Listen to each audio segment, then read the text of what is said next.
আসসালামু আলাইকুম। এটিএন বাংলার প্রতি ঘন্টার সংবাদে সবাইকে স্বাগত জানাচ্ছি তনুজা দাস। জামাত ইসলামের বিরুদ্ধে সন্ত্রাসীমূলক কর্মকাণ্ডের কোনো তথ্য পাওয়া যায়নি বলে জানিয়েছেন আইন উপদেষ্টা ডক্টর আসিফ নজরুল। তিনি বলেন, আওয়ামী লীগ উদ্দেশ্যমূলকভাবে জামাতকে নিষিদ্ধ করেছিল। সচিবালয়ে সাংবাদিকদের উপদেষ্টা বলেন, আওয়ামী লীগ সহ কোনো রাজনৈতিক দলকে নিষিদ্ধ করার পক্ষে নয় সরকার। আদালতে কোনো আসামির উপর হামলা গ্রহণযোগ্য নয় বলেও মন্তব্য করেন আসিফ নজরুল।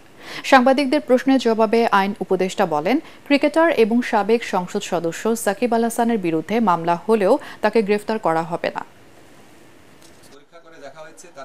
ছাত্র জনতার বিপ্লবে যখন আওয়ামী লীগের প্রায় পরাজিত এবং পরাভূত হওয়ার মতো অবস্থা হয়েছে, তখন আপনার এই পুরা বিপ্লবটাকে, পুরা অভ্যুত্থানটাকে সন্ত্রাসী কর্মকাণ্ড আখ্যায়িত করে অবাধে দমন নিপীড়ন চালানোর একটা পর্যায়ে জামাতকে নিষিদ্ধ করেছে। এই ন্যারেটিভটা সত্যি না, সেটা ছাত্র জনতার বিপ্লব ছিল। ছাত্র জনতার বিপ্লবকে সন্ত্রাসী হিসেবে আখ্যায়িত করা, কর্মকাণ্ড হিসেবে আখ্যায়িত করা এবং সেটা একদম দলের উপর চাপিয়ে দেওয়া, তাকে নিষিদ্ধ করা, আমরা এই মিথ্যা ন্যারেটিভের পার্ট হতে পারি না। সাকিব তো আর বাংলাদেশ রাষ্ট্রের জন্য কিছু বয়ে আনে নাই, সাকিব নিজে অনেক কিছু অর্জন করেছে। আমিনুল তো বাংলাদেশ রাষ্ট্রের জন্য পুরস্কার বয়ে এনেছিল না, জাতীয় দলের ক্যাপ্টেন ছিল। আমিনুলকে যেইভাবে অত্যাচার করা হয়েছে তখন কি আপনারা প্রশ্ন করেছিলেন? আমিনুলকে তো জেলে ভরা হয়েছে। আমার বিশ্বাস আমাদের স্বরাষ্ট্র মন্ত্রণালয় থেকে উদ্যোগ নেওয়া হবে যাতে কেউ অতি উৎসাহিত হয়ে গ্রেফতার না করতে। রাজনৈতিক দল হিসেবে জামাত ইসলামী এবং ছাত্র শিবির নিষিদ্ধের আদেশ বাতিল করে নতুন প্রজ্ঞাপন জারি করেছে স্বরাষ্ট্র মন্ত্রণালয়। ছাত্র জনতার আন্দোলনের সময় গত 1 আগস্ট জামাত শিবিরের রাজনীতি নিষিদ্ধ করে প্রজ্ঞাপন জারি করে আওয়ামী লীগ সরকার। নিষেধাজ্ঞা থাকলেও গত 5 আগস্ট শেখ হাসিনা সরকারের পতনের পরই প্রকাশ্যে রাজনীতিতে আসে জামাত শিবির। দলটির আইনজীবী অ্যাডভোকেট মোহাম্মদ শিশির মনির জানান, এখন দলের নিবন্ধন ফিরে পেতে আইনি লড়াই শুরু করবেন তারা।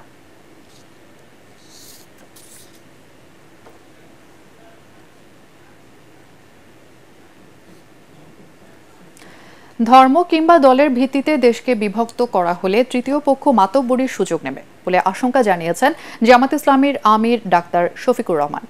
রাজধানীর একটি হোটেলে সম্পাদকদের সঙ্গে মতবিনিময় সভায় তিনি এসব কথা বলেন। জাতীয় স্বার্থে বিভক্তি তৈরি হয় এমন কিছু না করতে সবার প্রতি আহ্বান জানান দলটির আমির। এ সময় তিনি বলেন, দেশের অনেক সম্পদ আছে, একই সাথে আছে বিভিন্ন চ্যালেঞ্জ, যারা সুষ্ঠু সমন্বয়ের মাধ্যমে দেশকে এগিয়ে নিতে হবে। জামাত ক্ষমতায় গেলে গণমাধ্যমে কোনো হস্তক্ষেপ করা হবে না বলেও আশ্বস্ত করেন ডাক্তার শফিকুর রহমান।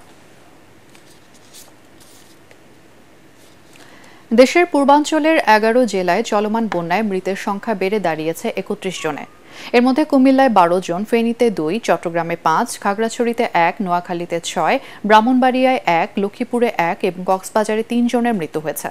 দুর্যোগ ব্যবস্থাপনা এবং ত্রাণ মন্ত্রণালয়ের ব্রিফিংয়ে আরও জানানো হয়, বর্তমানে 73টি উপজেলা বন্যা কবলিত এবং ক্ষতিগ্রস্ত ইউনিয়ন এবং পৌরসভা 528টি।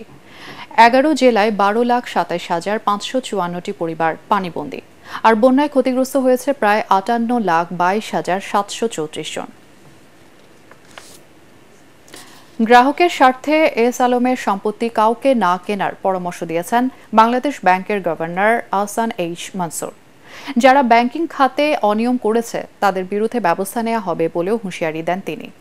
বাংলাদেশ ব্যাংকের সংবাদ সম্মেলনে গভর্নর দুর্বল ব্যাংক থেকে টাকা তোলার ক্ষেত্রে গ্রাহকদের ধৈর্য ধরার আহ্বান জানান।